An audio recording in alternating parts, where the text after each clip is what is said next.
এখন এই ব্যবসা করেন, পরে করবেন হইলো কাপড়ের ব্যবসা। কাপড়ের ব্যবসা। আমি আমার ব্যবসা 3 প্রকারের। আমি আইসক্রিম বেচাই ভাই। আইসক্রিম বেচাই, আইসক্রিম বেচাই, 12 ভাজা বেচাই, কাপড় বেচাই, যখন যেটা। মানে গরমের সিজনে আইসক্রিম বিক্রি করেন, হ্যাঁ হ্যাঁ। আর এখন এই 12 ভাজা। হ্যাঁ, এদের করব কাপড়ের আবার ব্যবসা, ঈদের সিজনে কাপড়ের ব্যবসা। কাপড়ের ব্যবসা। আপনার কি চোখের সমস্যা? ও সমস্যা কিন্তু ভাই আমি বসে থাকি না। বসে থাকেন না? না আমি বসে থাকি না ভাই কখনো। আমার চোখে একদম কম দেখেন। কম দেখি না, যেটা দেখা যায় আল্লাহ পাকের অবস্থা খুব ভালো। বর্তমান দেখি অপারেশনের পর হ্যাঁ, আমার হলো সানি, এটা ছোটতে 3-4 লাখ টাকা খরচ করে অপারেশন করছে। এই লেন্স নাকা আছে, লেন্সের পাওয়ারে আল্লাহর রহম ভাই চলতেছেন। হ্যাঁ, তোমার হইলে দোয়ায় দুনিয়া দেখছি 10 টাকা ব্যবসা বাণিজ্য করে ভাই খাওছি। এই এরকম দিনে কিরকম ইনকাম হয়?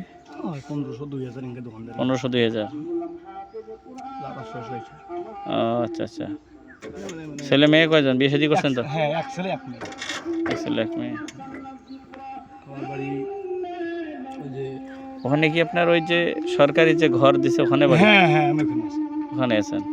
আর আমার পুরানা বাড়ি হলো ভাই সুগন্ডিগি। এই সুগন্ডিগি জানা আছে? না, ওদিক চিনি না। চৌধুরী জুম্মে জানা আছে না? তাও চিনি না ওইভাবে। আপনার বাসা? বাসা আমাদের দূরে। হ্যাঁ, তাও কত দূর?